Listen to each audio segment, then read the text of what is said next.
السلام علیکم ورحمۃ اللہ وبرکاتہ۔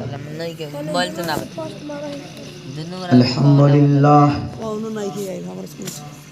نحمده ونستعینه ونستغفره ونؤمن به ونتوکل علیہ ونعوذ باللہ من شرور انفسنا ومن سیئات اعمالنا من يهده الله فلا مضل له ومن يضلل فلا هادي له واشهد ان لا اله الا الله وحده لا شريك له واشهد ان محمدا عبده ورسوله اما بعد فان خير الحديث كتاب الله وخير الهدي هدي محمد صلى الله عليه وسلم وشر الأمور محدثاتها وكل محدثة بدعة وكل بدعة ضلالة وكل ضلالة في النار فقد قال النبي صلى الله عليه وسلم الدنيا كلها متاع وخير متاع الدنيا المرأة الصالحة۔ قابل قدر سامعین، رات 12 بجنے کو ہے اور ہمارے چہرے کے جغرافیہ پر بھی 12 بج رہا ہے۔ آنکھیں بند ہونے کو حواس نیند کی وجہ سے تقریباً مفلوج ہیں۔ فی الحال واقعی سننے کے لیے ہماری سماعت اب کچھ بھی تیار نہیں ہے، اور حقیقت تو یہ ہے کہ سامعین اپنے گھروں کو رخصت بھی ہو چکے ہیں، چند لوگ ہی یہاں سامنے بیٹھے ہیں۔ ایک خطیب جن کی باری اسی طرح اخیر میں آئی، تب تک تقریباً سارے لوگ جا چکے تھے، مگر مجلس کے اندر ایک آدمی جم کر اور ٹک کر بیٹھا ہوا تھا۔ خطیب محترم نے اس آدمی کی طرف دیکھا اور اسے دہائی دی، کہا جزاک اللہ، اس پوری بستی میں سب سے زیادہ سمجھدار آپ ہی ہیں کہ اس وقت تک آپ تقریر سننے کے لیے بیٹھے ہوئے ہیں۔ اور یہ کہہ کر مقرر خطیب اپنی بات شروع ہی کرنا چاہتے تھے کہ سامنے سے بیٹھے ہوئے اس سامعین نے کہا کہ حضرت بات یہ نہیں ہے، بات دراصل یہ ہے کہ آپ جس کرسی پر بیٹھے ہیں وہ کرسی میری ہے، آپ تقریر کر کے اٹھیں گے تو وہ کرسی مجھے گھر لے کے جانا ہے، اسی لیے میں بیٹھا ہوں، ورنہ میں بھی جا چکا ہوتا۔ بہرحال مجھے خواتین کے سلسلے میں، عورتوں کے سلسلے میں کچھ باتیں کرنی ہے۔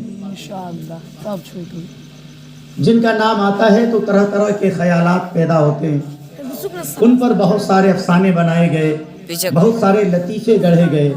ایک صاحب اپنی وائف کو لے کر، شریک حیات کو لے کر بائک سے جا رہے تھے، پیٹرول ختم ہو گیا، پیٹرول پمپ پر میں داخل ہو رہے تھے، داخل ہونے سے پہلے وائف کو باہر اتارا، گاڑی لے کر اندر گئے، پیٹرول گاڑی میں ڈلوایا اور پھر واپس آئی، وائف کو بٹھایا، لے کے چلنے والے تھے تو وائف نے کہا جی آپ نے مجھے باہر کیوں اتار دیا؟ کہا کہ کمبخت تم نے بورڈ میں پڑھا نہیں، لکھا ہوا ہے خبردار آگ لگانے والی چیز کو اندر مت لائیے، آگ لگانے والی چیز کو اندر مت لائیے۔ عورتوں کے سلسلے میں دور جہالت میں جو تصورات تھے وہ اور بھی زیادہ خطرناک تھے، لیکن جب اسلام آیا اس نے ذہنوں میں تبدیلی پیدا کی، عورتوں کے سلسلے میں تصور کو بلند کیا، خواتین کو درجہ دیا، عورتوں کا مقام بلند کیا، ان کے سروں پہ عزت کا تاج رکھا، انہیں قاری مذلت سے نکال کر عزت کے آسمان پر بٹھایا۔ جن عورتوں کی کوئی عزت نہیں تھی، جن کو حقارت کی نظر سے دیکھا جاتا تھا، اس کے بارے میں شریعت نے جو بات کہی کسی مذہب میں نہیں۔ اللہ کے نبی ارشاد فرماتے ہیں الدنیا کلھا متاع، کہ یہ جو کائنات تم دیکھتے ہو، زمین سے آسمان تک جتنی چیزیں نظر آ رہی ہیں، یہ ساری چیزیں انسانوں کے فائدے کی چیزیں، کوئی چیز دنیا میں نکمی نہیں، وہ چیز چھوٹی ہو کہ بڑی، ہر ایک چیز فائدے کے لیے بنی ہے۔ لیکن پیارے نبی نے فرمایا وَخَيْرُ مَتَاعِ الدُّنْيَا الْمَرْأَةُ الصَّالِحَةُ، دنیا کی سب سے بہترین چیز، دنیا کی سب سے اچھی پونجی نیک بیوی ہے، نیک خاتون، اچھی عورت دنیا کی سب سے بہترین چیز ہے۔ اب یہاں پر نیک بیوی کا تصور دے کر ہمیں سوچنے پہ مجبور کیا گیا ہے کہ وہ نیک بنیں گی کیسے۔ ظاہر ہے کہ جب یہ بات سامنے آتی ہے کہ دور جہالت میں عورتوں کی عزت نہیں تھی، تو پھر ہوا کیا کہ عورتوں کو عزت مل گئی۔ فرق کیا پیدا ہوا؟ فرق یہ پیدا ہوا کہ وہ دور جہالت تھا جس میں عورتوں کے پاس علم کا فقدان تھا، لیکن جب اسلام آیا اور مذہب اسلام نے عورتوں کو بھی تعلیم سے وابستہ کیا، خواتین نے جب دین کو سمجھا، دین کی تعلیم کو پرکھا، ان کے اندر جب تعلیم آ گئی تو ان کا مقام خود بلند ہو گیا، ان کے رتبے خود بلند ہو گئے۔ یہی وجہ ہے کہ جب ان خواتین نے اسلام کو سمجھا، ان کے اندر جب تعلیم آ گئی، تو اس وقت کوئی اصلاحی معاشرہ کانفرنس کا انعقاد نہیں ہوتا تھا، کوئی جلسہ جلوس کی ضرورت نہیں پڑتی تھی۔ اصلاحی معاشرہ، یہ معاشرہ کیا ہے؟ بہت سارے افراد جب ایک جگہ اکٹھے ہوں، جن میں مرد بھی ہوں، عورتیں بھی ہوں، بوڑھے بھی ہوں، جوان بھی ہوں، تو وہ معاشرہ کہلاتا ہے۔ اصلاحی معاشرہ کی ضرورت کب پڑتی ہے؟ جب ان کے اندر بگاڑ ہو۔ عورتیں اگر تعلیم سے وابستہ ہوں گی، جیسا کہ دور رسالت میں تھا، صحابہ کے زمانے میں تھا، تو اس زمانے میں جلسے کی ضرورت نہیں پڑتی تھی، کانفرنس کے انعقاد کی نوبت نہیں آتی تھی، کیونکہ اصلاحی معاشرہ کا کام عورتیں کر لیتی تھی، مائیں کر لیتی تھی۔ اس لیے کہ معاشرے میں کوئی بھی بچہ ماں کی گود سے ہو کر ہی آتا ہے۔ اگر عورتوں کے پاس تعلیم ہو، عورتوں کے پاس اسلام کا شعور ہو، عورتوں کے پاس حکمت ہو، علم کی نعمت، علم کی دولت ہو، تو یہ اپنے گود میں جس وقت اپنے نونہالوں کو سینے سے لگا کر دودھ پلا رہی ہوتی ہیں تو ان کی تربیت کرتی رہتی ہیں۔ جب بچے کو لے کر بسترے پہ سونے جاتی ہیں تو اپنے نونہالوں کی تربیت کر رہی ہوتی ہیں۔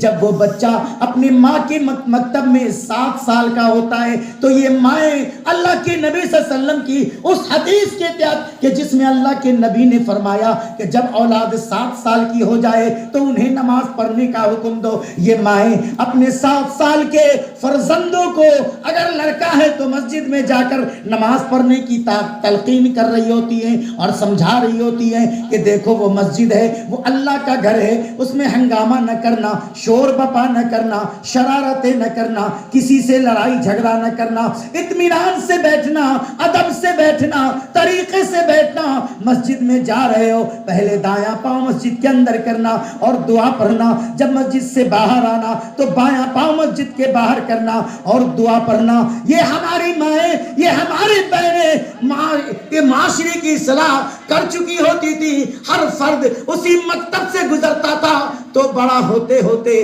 کوئی باوقار عالم ہوتا, کوئی باوقار حافظ ہوتا, کوئی بڑا سا امام بن جاتا, کوئی بڑا فقیہ ہوتا تھا. لیکن جب عورتوں نے اسلامی تعلیمات سے اپنا رشتہ ختم کر لیا, ہم نے ان کے بارے میں یہاں تک سوچا ہی نہیں کہ انہیں تعلیم سے وابستہ کیا جائے. عورتوں کے لیے بھی تعلیم ضروری ہے. جب ہم نے اس بات کو کی ضرورت نہیں محسوس کی, ہماری ماؤں نے اپنی ذمہ داری کو فراموش کر دیا.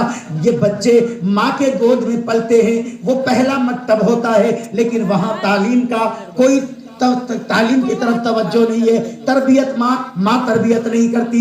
ظاہر ہے کئی بچوں کا, مردوں کا, عورتوں کا سب سے پہلا مکتب جو ماں کی گود ہے, تربیت وہاں نہیں ہوتی. بگاڑ شروع ہو جاتا ہے, بچوں میں خرابی آ جاتی ہے, پھر وہ جوان ہو جاتے ہیں, پھر وہی بوڑھے ہو جاتے ہیں, معاشرے میں وہی لوگ پنپتے ہیں, برائیوں کے ساتھ ظاہر ہوتے ہیں. تو اصلاح معاشرہ کے کانفرنسوں کی, جلسوں کی ضرورت پڑ جاتی ہے. عورتوں کو پڑھا دیا جائے, عورتوں کو علم سے وابستہ کرا دیا جائے تو بہت سارے جھمیلے ختم ہو جائیں گے, بہت سارے جھمیلے ختم ہو جائیں گے. بہرحال خواتین پر ہمیں توجہ دینے کی ضرورت ہے, توجہ دینے کی ضرورت ہے. ہم ہمیشہ ناقصات العقل کہہ کر کہ عقل میں کمی ہے, دین میں کمی ہے, ہم خود نہیں سمجھ پاتے کہ کس بنیاد پر خواتین کو یہ کہا گیا کہ عقل میں کمی ہے, کس بنیاد پر انہیں یہ کہا گیا کہ ان کے دین میں کمی ہے. بس ایک بات حدیث کی روشنی میں سامنے آ گئی, ہم نے انہیں تانا دینا شروع کیا, ہم نے ان پر جو ہے طنز کے تیر برسانے شروع کر دیے. میرے بھائیوں, حقیقت یہ نہیں ہے جو آپ نے سمجھ لیا ہے. ہماری مائیں بہنیں بہت چالاک ہیں, بڑی ہوشیار ہیں. اللہ کے نبی صلی اللہ علیہ وسلم نے اپنی پیاری حدیث میں خواتین کے لیے یہ بھی فرمایا ہے کہ یہ عورتیں بڑے بڑے عقل مندوں کے ہوش ٹھکانے کر دیتی ہے, ان کی عقلوں کو سلب کر دیتی ہے. ان کی عقلوں کے مقابلے میں یہ خواتین زیادہ عقل مند ثابت ہوتی ہے. یہ حدیث سامنے نہیں آتی. ہمیشہ عورتوں کو کم عقل, بے عقل, نادان, کمزور اور صرف نازک نام دے دے کر ہم نے ان کو ایک دوسرے درجے کا انسان بنا دیا. نہیں, خواتین کو اللہ رب العالمین نے مردوں کے شانہ بشانہ کھڑا کر دیا ہے. کہیں پر ان کی عزت کم نہیں ہے, کہیں پر ان کا درجہ کم نہیں ہے, وہ مردوں کے بالمقابل ہیں ہر جگہ. اللہ قرآن میں فرماتا ہے ہن لباس لکم وانتم لباس لہن. دونوں کا پلڑا برابر, دونوں کا درجہ برابر, شوہر کا بیوی کا مقام ایک برابر ہے, دونوں کا ایک ہی درجہ ہے. فرمایا یہ عورتیں تمہارے لیے لباس ہیں اور تم ان عورتوں کے لیے لباس ہو. بیوی شوہر کا پردہ ہے, شوہر بیوی کا پردہ ہے, دونوں ایک دوسرے کے پردے ہیں. اللہ وحدہ لا شریک نے ازواج قرار دیا, شوہر بیوی کو جوڑا قرار دیا. جوڑا کہا نا, جوڑا کس کو کہتے ہیں؟ جب ایک جوڑ کے ہوں تو جوڑا کہتے ہیں, اور ایک کا درجہ کم ایک کا درجہ برابر, یہ کبھی جوڑا ہو ہی نہیں سکتا. جب تک دونوں جوڑ کے نہیں ہوں وہ جوڑا نہیں کہلا سکتا. لڑکے کا جوڑا لڑکی سے, لڑکی کا جوڑا لڑکا سے پروردگار عالم نے بنایا. اس کا مطلب یہ ہے کہ مرد و زن کو رب ذوالجلال نے جوڑ کا بنایا, تبھی تو جوڑا لگتا ہے. ہم نے ان کو پیچھے چھوڑ دیا. پھر ہم نے زمانے جاہلیت جیسا سلوک خواتین کے ساتھ کرنا شروع کر دیا. پیارے نبی فرمائے دنیا کی سب سے اچھی پونجی نیک بیوی ہے, ان کو نیک بنائیے اور کائنات کا سب سے قیمتی سرمایہ قرار پائیں گے. نیک بنائیے تب صالح نیک وہ کب بنیں گے جب ان کے اندر دینی شعور پیدا ہوگا، دینی علم پیدا ہوگا، قرآن و حدیث سے ان کا رشتہ مربوط اور مضبوط ہوگا، تب وہ دیندار، پرہیزگار، باوقار اور نیک اور صالح بنیں گے۔ ہر انسان چاہتا ہے کہ اس کے گھر میں دنیا کی اچھی اچھی چیزیں موجود ہوں۔ 15 منٹ بعد ابھی ایک انسان اپنے گھر کو بناتا ہے، گھر کو سنوارتا ہے، اپنے گھر میں بازار میں جا کر اپنے گھر کے لیے قیمتی سرمایہ خریدتا ہے، چیزیں خریدتا ہے، ہر اچھی چیز پر جب نگاہ جاتی ہے اسے اپنے گھر میں لے آتا ہے۔ مگر اے انسانوں، اے مسلمانوں، تمہارا گھر اس سرمایہ سے خالی نہیں ہونا چاہیے جس سرمایہ کو پیارے نبی فرماتے ہیں کائنات کا سب سے بہترین سرمایہ ہے وہ نیک عورت ہے، کہ جب اپنے بیٹے کا رشتہ کرنا چاہو تو نیک لڑکی تلاشو، نیک لڑکی تلاشو۔ پیارے نبی فرماتے ہیں عورت کی شادی 4 وجہوں سے ہوتی ہے، مال کی وجہ سے ہوتی ہے، حسن و جمال کی وجہ سے ہوتی ہے، اونچے بڑے خاندان کی وجہ سے ہوتی ہے، دینداری کی وجہ سے ہوتی ہے۔ پیارے نبی فرماتے ہیں فَظْفَرْ بِذَاتِ الدِّينِ، اے ایمان والو، اے میرے امتی کے لوگوں، تم صرف دیندار لڑکیوں سے اپنے بیٹے کا رشتہ لگانا، تم دیندار لڑکیوں سے اپنے بیٹے کی شادی رچانا، تم دیندار لڑکیوں سے اپنے بیٹے کا رشتہ کرنا، اور اس وجہ سے تم کامیاب ہو جاؤ گے۔ اور اگر ایسا نہیں ہوا تریبت یداک، اگر تم نے مالداری کی وجہ سے شادی کی، سرمایہ داری کی وجہ سے شادی کی، تم نے اس لیے شادی کی کہ لڑکی بہت زیادہ خوبصورت ہے، تم نے دینداری کو نہیں دیکھی، تریبت یداک، تیرے ناک میں ہاتھ میں مٹی لگے کہ تیرا ستیہ ناس ہو جائے، تو برباد ہو جائے۔ پیارے نبی فرماتے ہیں جب تیرے دربار میں کوئی ایسا رشتہ آئے، لڑکا کا رشتہ یا لڑکی کا رشتہ جس کے دین سے تم رضامند ہو، اور تمہیں پتا چل جائے کہ وہ لڑکا جس کا رشتہ لڑکی کے لیے آیا ہے بڑا دیندار ہے، یا وہ لڑکی جس کا رشتہ لڑکا کے لیے آیا ہے بڑی دیندار لڑکی ہے، پیارے نبی نے فرمایا فوراً نکاح کر دو۔ اگر تم ایسا نہیں کرو گے تو روئے زمین پر بہت لمبا چوڑا فساد بپا ہوگا، فساد مچ جائے گا۔ اور آج وہی ہو رہا ہے، اچھے رشتے سامنے آتے ہیں تو لالچ کا بھوت اسے ڈراتا ہے، ارے دینداری لے کر کیا کرو گے، پرہیزگاری لے کر کیا کرو گے۔ لڑکے کو پڑھانے میں اتنا خرچ ہوا، انہیں ڈاکٹر بنانے، انجینئر بنانے میں اتنا لمبا چوڑا خرچ ہوا ہے، اس کی وصولی کیسے ہوگی؟ لڑکی کا باپ اگر مالدار نہ ہو تو ہم کس سے وصولیں گے؟ جہیز کے لالچی بھیڑیوں کی نظریں لڑکی کے والدین پر ہوتی ہے، ان کی دولت پہ نظر ہوتی ہے، اور وہ کسی نہ کسی طرح جہیز کا مطالبہ کر ہی بیٹھتے ہیں۔ مثال کے طور پر کچھ لوگ تو ایسے ہیں جو لسٹ دیتے ہیں فلاں فلاں چیز چاہیے، کچھ لوگ کہتے ہیں بھائی اس زمانے میں کہنا کیا ہے، جو چلتا ہے دے دیجئے گا، اور کچھ لوگ کہتے ہیں ہمارا مطالبہ تو کچھ نہیں ہے، ہم تو سنت ساتھ شادی کریں گے۔ لیکن آج کل کون لڑکی والا ہے جو سامان نہیں دیتا ہے؟ اس قسم کی باتیں کر کے گویا واضح طور پر دہیج کا مطالبہ کیا جاتا ہے۔ اگر اسلام میں جہیز کا رواج ہوتا، اگر یہ کہیں سے جائز و ثابت ہوتا تو قرآن مقدس میں لڑکیوں کو مہر دے کر نکاح کرنے کا حکم نہ آتا۔ وَآتُوهُنَّ صَدُقَاتِهِنَّ نِيلًا، اے مردو جب تم لڑکیوں سے عورتوں سے شادی کرو تو ان کا مہر دے کر کے شادی کرو۔ یہ بتلاؤ کہ اے خاتون تجھے میں اپنی زندگی کا شریک بنانے جا رہا ہوں، اپنی زندگی میں لانے جا رہا ہوں، اپنی بیوی بنانے جا رہا ہوں، ہم مردوں پر تمہاری عزت کی نگرانی کا ذمہ ہے، تمہارے خرچے کی ذمہ داری ہم مردوں پر ہے۔ دیکھو ابھی تم کو ہم نے بیوی بنایا، ابھی ہم نے قبول کیا ہے، ہم نے تمہیں مہر دیا ہے، ایسے ہی دیتے رہیں گے، سارا خرچہ ہمارے ذمہ ہے، ہم دے کر شادی کرتے ہیں، لے کر شادی نہیں کر سکتے۔ مہر کا ایک پیغام یہ ہے کہ لڑکی کو مہر دے کر شادی کرو کا مطلب یہ ہے کہ کبھی اس سے لینے کی توقع مت کرو۔ اسلام دے کر شادی کرنے کا حکم دیتا ہے اور مسلمان لے کر شادی کرنا چاہتا ہے۔ یہ بہت خطرناک تصور ہے، اور یہ وہ دولت ہے، جہیز وہ دولت ہے جس میں برکت نہیں ہوتی، جو ہلاکت کے اسباب ساتھ لے کر کے آتا ہے، اور جہیز کا سامان گھر میں داخل ہوتا ہے، اس سے پہلے بربادی اور تباہی اس گھر میں اپنا مسکن بنا لیتی ہے۔ جہیز پاگل تو ابھی نہ ظاہر ہے وہ چیز حرام ہے، اور مسلمانوں کا حرام چیزوں سے کوئی تعلق نہیں ہونا چاہیے۔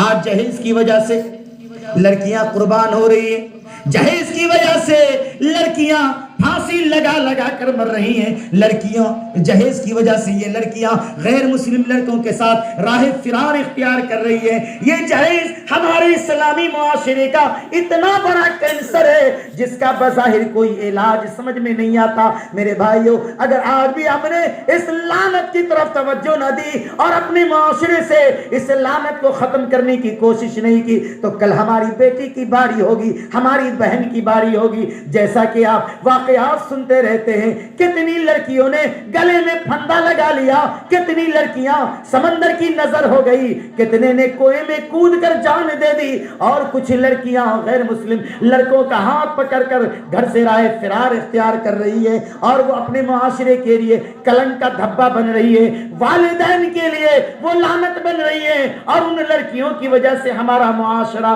بدنام ترین معاشرہ بنتا جا رہا۔ جہیز ایک بڑی لعنت ہے۔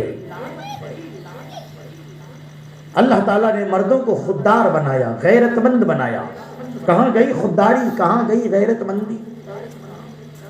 جہیز لے کر ہم اپنی غیرت و خودداری کا سودا کرتے ہیں۔ مرد جس کو رب ذوالجلال نے کائنات میں اتنا قیمتی بنایا، اتنا قیمتی بنایا کہ دنیا اس کی قیمت کا اندازہ نہیں لگا سکتی، اور آج والدین اپنے بیٹوں کی قیمت طے کرتے ہیں، جہیز کی شکل میں بیٹی والوں سے بیچ دیتے ہیں۔ یہ لعنت نہیں تو کیا؟ یہ خودداری کا سودا نہیں تو کیا ہے؟ یہ اپنی غیرت کا سودا نہیں ہے تو کیا ہے؟ پیارے نبی صلی اللہ علیہ وسلم کی 4 بیٹیاں، اللہ کے نبی نے اپنی بیٹیوں کی شادی کی، کسی کو جہیز نہیں دیا۔ اللہ کے نبی صلی اللہ علیہ وسلم ایک مجلس میں بیٹھے ہیں، ایک خاتون آتی ہے، عرض کرتی ہے، اے اللہ کے نبی، میں خود کو آپ کو تحفے میں دے رہی ہوں، گفٹ کر رہی ہوں، یعنی کہ اگر آپ کو ضرورت ہے تو مجھے اپنی زوجیت میں قبول فرما لیجئے۔ اللہ کے نبی خاموش ہیں۔ عورت نے دوبارہ کہا، پیارے نبی خاموش ہیں۔ تیسری بار کہا، اللہ کے رسول خاموش ہیں۔ مطلب یہ ہوا کہ اللہ کے نبی صلی اللہ علیہ وسلم کو اس عورت کی حاجت نہیں، اس کی ضرورت نہیں کہ اسے اپنی زوجیت میں رکھ لے۔ اللہ کے نبی صلی اللہ علیہ وسلم جب خاموش رہے، ایک صحابی اٹھے، کہا، اے اللہ کے نبی، اگر آپ کو ضرورت نہیں ہے تو اس خاتون سے میرا نکاح کر دیجئے۔ اللہ کے نبی نے پوچھا، تمہارا نکاح کر دوں تو مہر میں کیا دو گے؟ پیارے نبی نے سوال کیا تو دینے کا سوال کیا، لینے کا سوال نہیں کیا۔ اس مرد نے کہا، اس صحابی رسول نے کہا، اے اللہ کے رسول، میرے پاس ایک ازار ہے، میرے پاس ایک لنگی ہے، یا بعض روایت کے مطابق ایک کمبل ہے۔ اے اللہ کے نبی، وہ جو ایک لنگی ہے میں اس کے 2 ٹکڑے کر لیتا ہوں، ایک ٹکڑا خود اپنے بدن پر لپیٹنے کے لیے رکھتا ہوں اور ایک ٹکڑا اپنی بیوی کو مہر کے طور پر دے دوں۔ پیارے نبی نے فرمایا، کپڑا ایک ہے، اگر اس کے 2 ٹکڑے کرو گے تو آدھا تمہارے کام کے نہیں بچیں گے، اور آدھا جو بیوی کو دو گے وہ بیوی کے کام کا مصرف کا نہیں بچے گا۔ اس لیے اس کپڑے کے 2 ٹکڑے کرنے کے بجائے اپنے گھر میں جاؤ، التمس، جا کر کے تلاشو، ولو بخاتم الحدید، گھر کے اندر لوہے کی ایک انگوٹھی بھی مل جائے تو لاؤ، وہ دینا ضروری ہے۔ مہر کے بغیر شادی جائز نہیں ہے۔ اللہ کے نبی صلی اللہ علیہ وسلم نے اسی لیے فرمایا تھا، اے نوجوانوں کی جماعت، اگر شادی کی طاقت ہو تو شادی کر لو، اور اگر شادی کی طاقت نہیں ہے تو روزہ رکھو، بغیر مہر کے شادی اسلام میں جائز ہی نہیں، اس کا کوئی تصور ہی نہیں ہے۔ پیارے نبی اس غریب صحابی سے دینے کی بات کرتے ہیں، وہ صحابی اپنے گھر میں جاتے ہیں، کونا کونا چھان مارتے ہیں، مگر ایک لوہے کی انگوٹھی بھی اس صحابی کے گھر میں نہیں ملتی ہے۔ وہ صحابی رسول واپس آتے ہیں اور اللہ کے نبی سے عرض کرتے ہیں، اے اللہ کے نبی، آپ نے کہا کہ مہر میں اپنی بیوی کو دینے کے لیے لوہے کی انگوٹھی بھی لے آؤ تو نکاح کرا دوں۔ اے اللہ کے رسول، حقیقت تو یہ ہے کہ میرے گھر میں لوہے کی انگوٹھی بھی نہیں۔ اے اللہ کے نبی، اب کیا کروں؟ پیارے نبی بھی خاموش ہو گئے، وہ صحابی رسول بھی خاموش ہو گئے۔ تھوڑی دیر کے بعد اللہ کے رسول صلی اللہ علیہ وسلم کو خیال آیا اور اللہ کے نبی صلی اللہ علیہ وسلم نے اس صحابی کو قریب بلایا، کہا کہ سنو، گھر میں لوہے کی انگوٹھی نہیں ہے، مگر یہ بتاؤ کہ تمہیں قرآن کی سورتیں یاد ہیں کہ نہیں ہیں؟ قرآن کی سورتیں یاد ہیں کہ نہیں؟ اللہ اکبر۔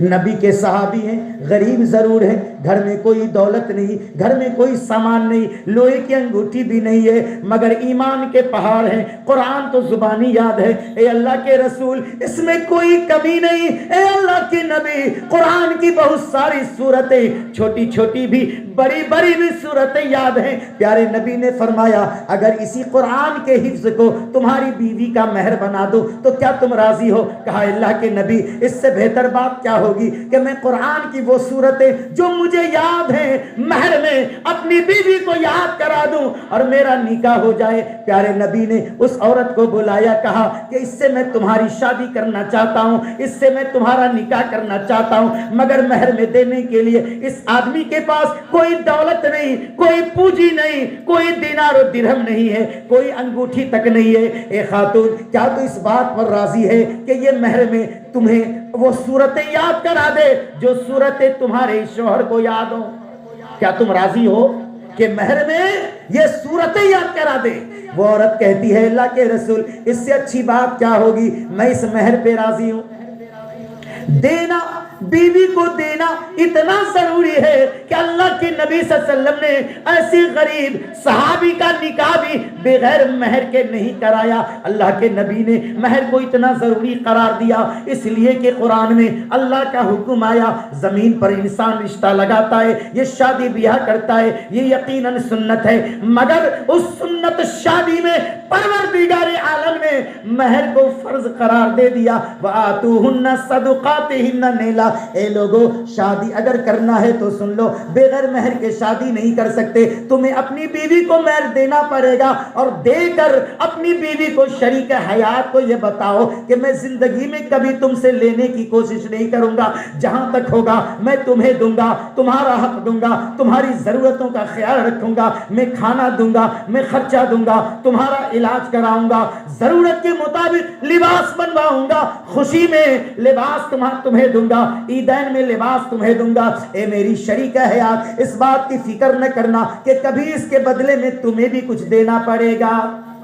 شادی مردوں کو دے کر کرنی ہے۔ آج مرد حضرات لے کر شادی کرتے ہیں، یہ حرام خوری ہے، یہ بے غیرتی ہے، یہ خودداری کے خلاف ہے، یہ پرہیزگاری کے خلاف ہے، یہ ایمان کے خلاف ہے، یہ اسلام کے خلاف ہے، یہ مسلمانیت نہیں ہے، یہ ایمان کا معاملہ نہیں ہے میرے بھائیوں، یہ سراپا بے ایمانی ہے، رسول پاک کی مخالفت ہے۔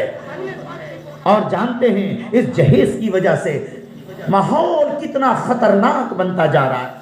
وہ ذات جس کو نبی کائنات کی سب سے قیمتی چیز کہے، وہ ذات جس کے بغیر انسان ادھورا نامکمل ہے، وہ ذات جسے عورت کہا جاتا ہے، وہ ذات جسے لڑکی کہا جاتا ہے، آج اس ذات پر کتنا بڑا ظلم ہو رہا ہے۔ وہ بیچاری اپنے گھروں میں پروان چلنے والی، جس کو ماں باپ نے بڑے ناز و نعم سے پالا ہے، کھلا پلا کر جوان کیا ہے، اس کے حقوق ادا کر کے اسے جوان کیا ہے، اپنے گھر کی چہار دیواری میں رکھ کر اس کی عزت کو بچایا ہے۔ آج جب اس کا رشتہ لگتا ہے، جب اس کے ہاتھ پیلے کرنے کا وقت آتا ہے تو یہ لڑکا والے جہیز کا مطالبہ کرتے ہیں۔ وہ غریب ماں باپ اگر جہیز کا مطالبہ پورا نہ کرے تو اس کی بیٹی اس کے